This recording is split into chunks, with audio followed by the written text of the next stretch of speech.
Coach, what a difference a year makes. A year ago, heading into your first season in Westwood, a lot of people were scratching their head, maybe wondering if you were the right man for UCLA to hire. There's a lot of talk about that. What direction is this program going to go? All of a sudden, 12 months later, you guys are picked to win the Pac-12.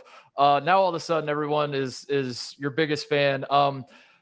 Can you perceive that difference in how he's laughing already?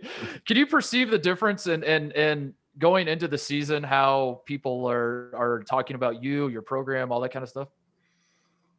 How do I nicely say I don't care? that works. Yeah. But I'm on with you guys, so we call it like we see it, right? Yeah. It's good to join you guys. You guys always have fun, so I enjoy it, Yeah, I mean, look, in our business, man, if you're worrying about that type of stuff, you got issues. You got to get the job done. One of the guys that I pinpointed on the team to seem he had a tale of two seasons himself, Chris Smith. He comes back as a senior this year. I think there's a lot of, potential for Chris to have a good season. What has it, been like to have a guy like that was older, that you came into the program? It seemed like he really balled in the second half of the season last year. Well, he's a great guy. He's a wonderful guy. He's been coachable from day one. It was probably, he was lost in the wilderness as a player when I got here. So, yep. He was looking for somebody to lead him out of the forest.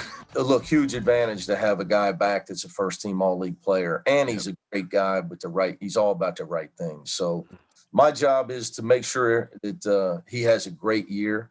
And there's a difference between like having a good year and being a great player, a dominant player. And, he's going to go in the NBA draft at 21 years old at 6'9" as a perimeter player. So his upside, even though he came back, is huge. But the challenge for him is going to be, can he dominate? Be consistent. I think to your point, be consistent with his effort, his energy, playing hard at all times. If he can do that, I mean, he could be first-team All-American. He Pac-12 Player of the Year. The Pac-12, in terms of the power conference structure, is often thought of as like the stepchild, in the bigger picture, right? And now there's a lot of interest in certainly your program, and you have Zaire Williams at Stanford is exciting, and Arizona State has a good thing going. I mean, as the flagship basketball institution in the Pac-12, UCLA, do you feel like a sense of pride with that, or are you just like, I have enough problems, as you said, just need my guys to make the extra pass? They're like, I don't want to carry the weight for the whole conference. No, it's both. Obviously, your focus is on your, with your job, things you can control. But no, I do think there's a lot of good teams, and it's funny, when you're not on the West Coast, you hear all the guys talking about the West Coast bias, and then you move to California and you realize it's very real. One thing we've learned as coaches, making sure we do everything we can to promote our league.